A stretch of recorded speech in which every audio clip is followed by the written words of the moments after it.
Airplane pilots of Reddit, what was your biggest we're all fricked up moment that you survived and your passengers didn't notice? My best friend's dad was a pilot for Western and Delta for a lot of years. He's always said that the most terrifying thing he experienced was flying into Kai Tak Airport in Hong Kong.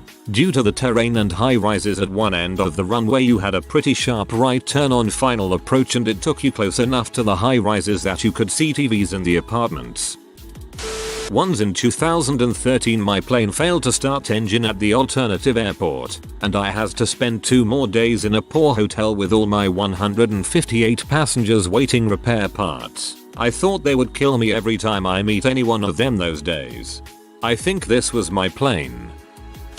Passenger here. There was once when I was little. We landed and the pilots told us to put down our window shades to keep the plane cool. They were pretty insistent. Being a kid, I kept it open a bit to peek out and saw after a little while that we were taxiing backwards. I don't know what happened, but I think they didn't want us to know they made a wrong turn or something. Oops. This is fairly common and it really is to keep the plane cool. The air conditioning system on the plane doesn't work as well on the ground as it does in flight, so on a warm sunny day the inside can get uncomfortably hot quickly.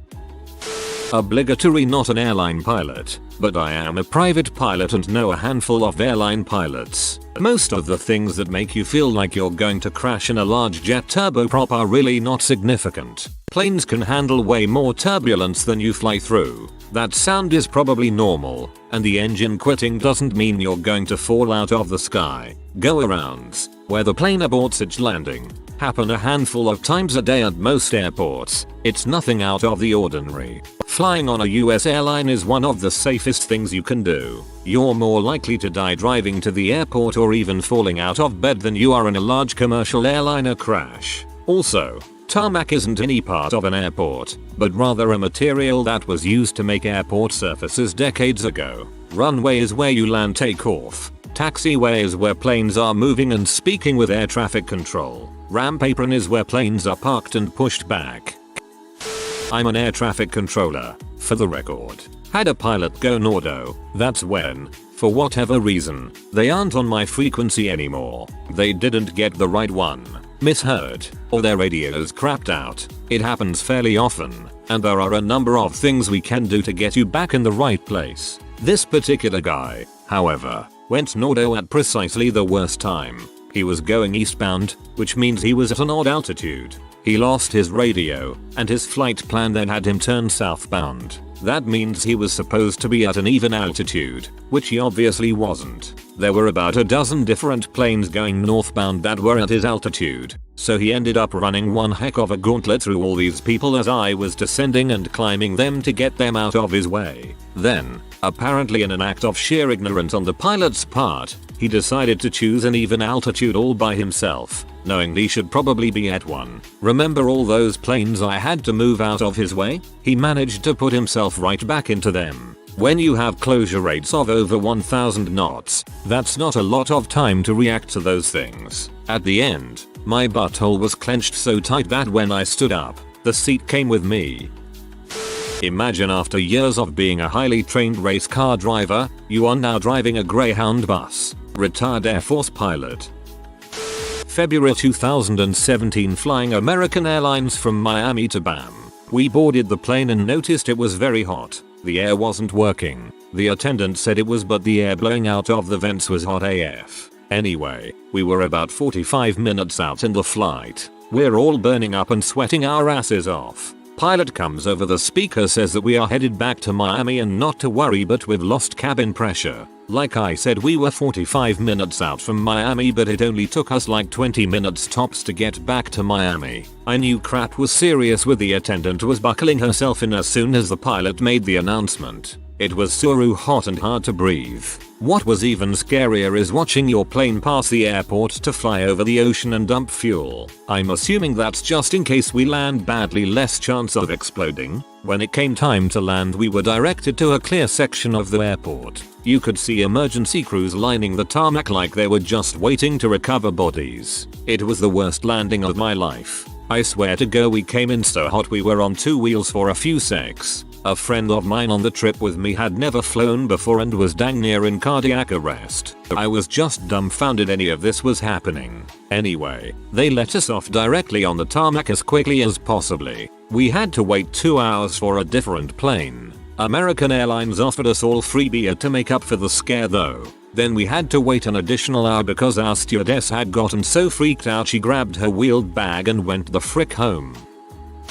Helicopter pilot here. I was flying a relatively short tour with 3 passengers in an R-44 over some vineyards near the airport I was flying out of. Passengers were all pretty cool and relaxed through the flight, so naturally I was as well. Person up front with me was very interested in what I was doing and how everything worked. He had a million questions and I was happy to answer them all. Anyways, tour is almost over and I'm on about 1/2 mile final when the clutch light turns on. For those not familiar, the clutch light on Robinson helicopters is pretty normal and comes on whenever the clutch is adjusting. Especially in colder climates, it is completely normal to come on for a few seconds and go away. No big deal. However, if it stays on for more than 10 seconds, we're potentially in big trouble. So the clutch light comes on while I'm mid-sentence and I subconsciously start counting. Somewhere around 7 I stop talking. Flip the pilot ISO, practically in denial that this is about to happen. I get to 10, pull the clutch circuit breaker. At the same time I felt just the slightest tail shudder, so I pushed for some extra airspeed and mentally prepared to do an auto power off landing. Luckily we made it to the ground fine and I never lost power. After I set it down, the person up front looked at me and says, "What was that all about?" So I just said, "I thought you guys would enjoy a little excitement at the end." They thought it was awesome, so I sent them on their merry way, none the wiser. After they walked away I opened it up to see only one of the 4 clutch belts still in place. Scariest day that those folks will never know they had. I wasn't the pilot in the story. I was the clueless passenger. My cousin was a pilot. Small craft like crop dusters and helicopters. He was probably a pretty competent pilot. Spent a lot of time flying bad forest fires, running power lines, flying geologists on erupting volcanoes, removing shot up soldiers from across enemy lines while being shot at, etc. One time he took me up in his crop duster. It was a little single-seater. I was sitting on the empty chemical tub behind his seat. We were flying over a little town, not sure how high, but not very high, perhaps a couple thousand feet. I was leaning way over trying to get a look out the window, when he started to look way left and way right, like he was trying to see the tail end of the plane. He was methodically checking various controls, and also appeared to be methodically messing with the little mechanical trim controls. Finally, he looked back along the inside of the cabin, just under the window, and when he got to where I was leaning out the window, he asked me to move away from the window a bit. After we landed, he pointed out the little rudder, if I recall correctly, control wire that I'd been leaning on pretty hard. He said that he'd been fairly sure that there was a control failure of some kind, and that he thought we'd possibly be landing fairly hard in a not optimal place to land. Dude was unshakable. About 15 years ago I was a passenger on a flight that started having bad turbulence. The flight attendants were serving drinks, so they locked up their carts as the pilot told them to sit down. A minute into it I realized we were also descending very rapidly. I caught a glimpse of the 2 flight attendants holding hands and I thought, wow, even they are scared, and it really unsettled me. A minute later and we were still bumping around and descending fast. Everyone starts gasping and a few people yell. Drinks are flying everywhere. I don't know why I had just assumed that if we were all about to die that the pilot would make an announcement. And then I realized that they probably wouldn't say anything to keep everyone calm. I look at the flight attendants again and they are both sobbing, holding onto each other. I was pretty sure that if they knew we were about to die, obviously we all survived, and I have no clue what was going on or if we were ever in real danger, but now I search the flight attendants' faces whenever there's any tiny bit of turbulence. Not a pilot, and late to the game here, but on the 1st of December, 1974 I was a passenger on a flight from Chicago to Washington National. The weather coming in was not good. Like other flights, we were probably routed to Dulles because National was closed due to weather. So was TWA 514, which slammed into a mountain ahead of us. That resulted in Dulles shutting down, leaving us and presumably other flights circling over Washington. circling for a very long time. Fuel running low. We must have been the last flight cleared to land at Baltimore. We landed and the plane came to a stop at the end of the runway. The pilot came out and shook everyone's hands to applause. We deplaned right there at the end of the runway and were shuttled to the terminal. I can only guess that we landed without fuel and the plane had to be towed in. I was 5, and that's how I remember it. Ex-Navy guy. I was a front seater, navigator, in the EA-6B Prowler on an Operation New Dawn, on mission in the late stages of the Iraq withdrawal. My pilot and I had been covering extra missions for dudes on our boat who couldn't fly due to a gastrointestinal outbreak on our ship. Legit. A third of the ship's complement of 5k people was crapping itself uncontrollably since someone couldn't wash their hands before handling the corn dogs and iceberg lettuce. This is disturbingly common. We were exhausted with the uptick in tempo that came from covering their duties. It was one night when we were flying out of Iraq and back to the boat at roughly midnight. I was drifting, but doing everything I could to stay awake, talking, turning up my oxygen, and even freaking slapping myself. For some reason, I gave in. I don't know why. Then I wake up in a panic and realize our ship's a sea control strike was contacting us on guard, emergency channel. Embarrassed that I missed a whole other call on another channel and even more mortified that I fell asleep in front of my pilot, I rogered up and set the new nav. Then I realized the pilot was asleep, too. I got on Ike's crew comms to talk to the guys and back. No answers, likely also asleep. I patted the pilot on the leg, woke him up, pretended I didn't think he was asleep to help him save face. I fed him a Monster Energy drink and kept calling him awesome, like a good NFO does, and we brought it in for an OK3 wire. God, he was sweating like a mother, but he was one of the best, skeeziest pilots I knew. He could play off a mistake like he was adding an extra challenge to his portfolio. Definitely miss those days. So yeah, he and I knew. The guys in back were clueless, and we ate a frick ton of ice cream that night. Happy just to be alive. In January 2007 I was on the passenger manifest for a flight from Mosul, Iraq, Camp Diamondback, to Tal Afar. The flight was scheduled to leave at 0100. I arrived at just after midnight and it was raining and pretty windy. About 15 minutes before the flight was supposed to leave we were told the flight was cancelled due to the weather. Since I was stationed at Diamondback I just went back to my bunk and hit the hay because I was told we would be flying out at 0600 instead. The passenger gathering point Apex was right next to the hospital and as I walked through the hospital on my way to the flight line a friend of mine came running up to me and threw her arms around my neck, hugged me and started crying. It turns out the pilots changed their mind about flying and the UH-60 Black Hawks left at 0130. The helicopter had crashed just outside Tal Afar, was still missing at that point and my name was still on the manifest. We found out a few hours later that there were no survivors of the crash. It was a spooky freaking feeling. I had to email my family and let them know if anyone showed up to notify them I had been clear that it was a mistake. I don't know if this belongs under this heading, but it's definitely the scariest flight related event of my life.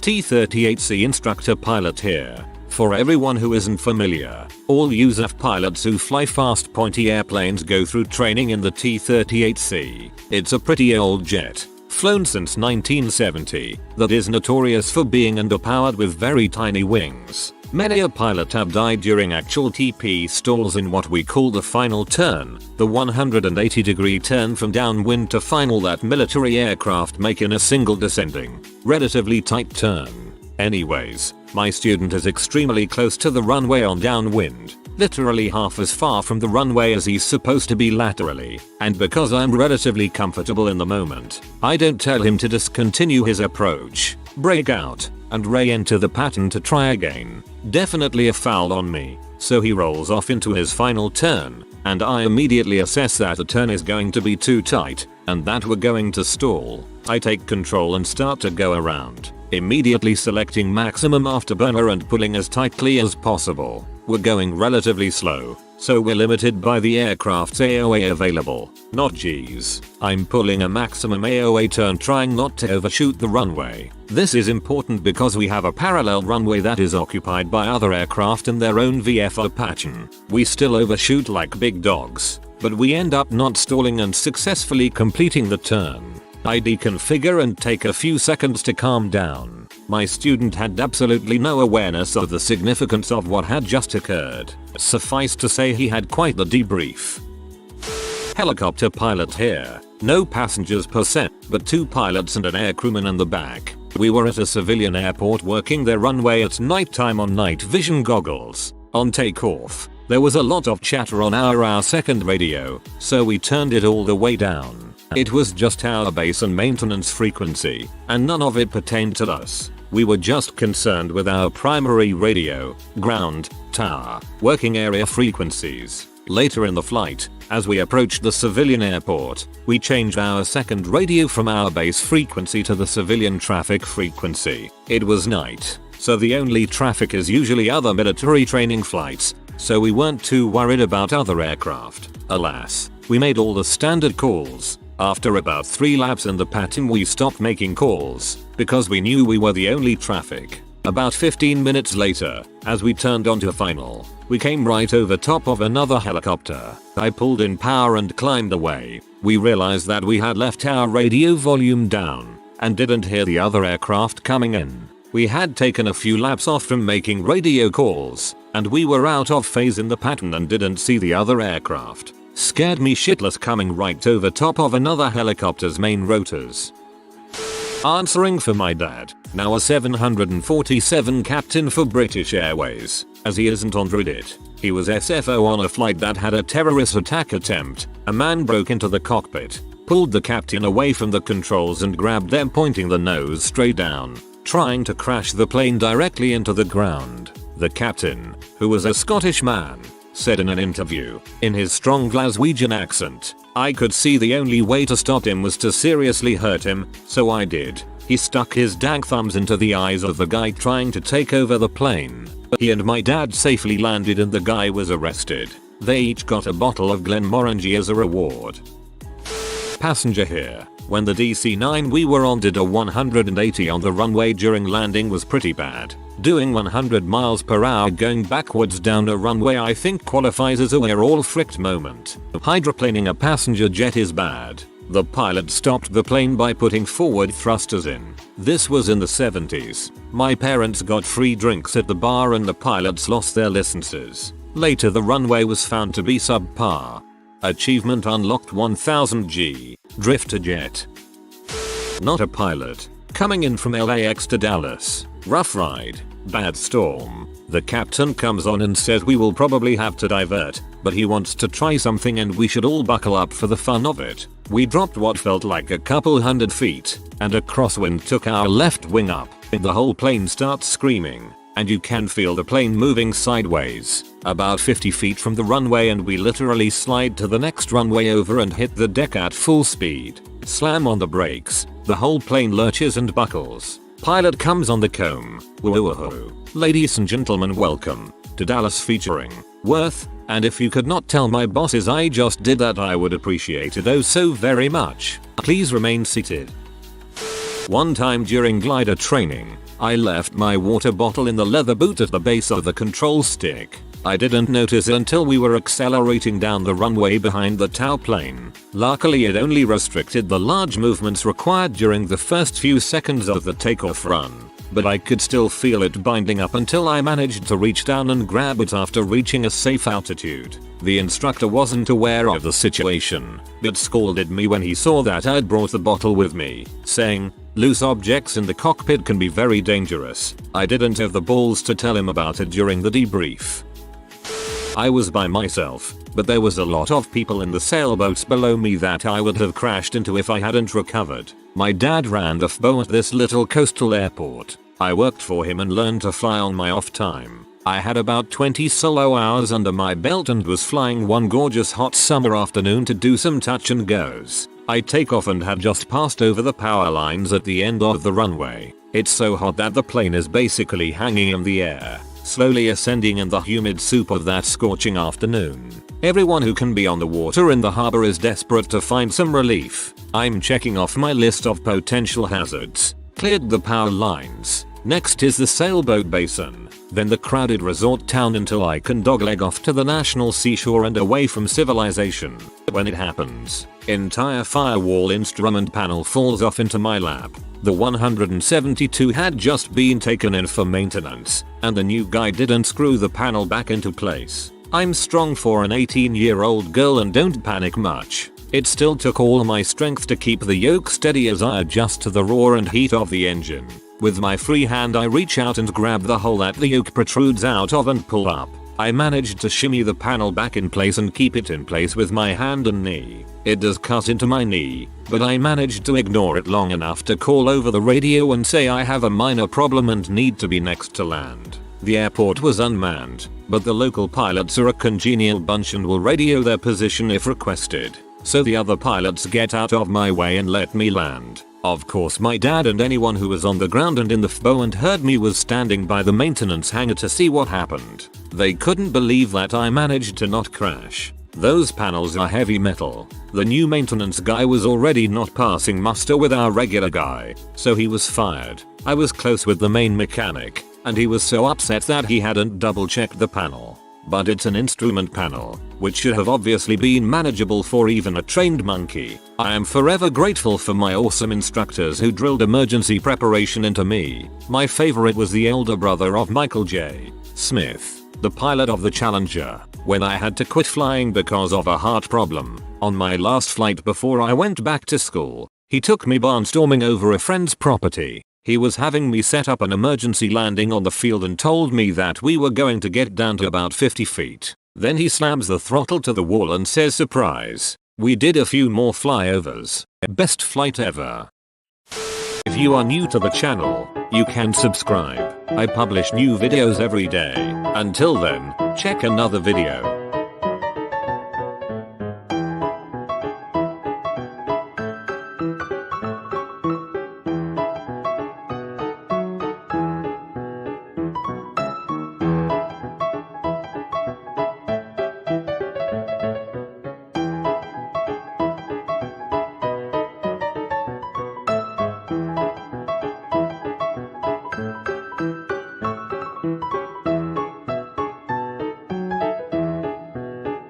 Bye for now.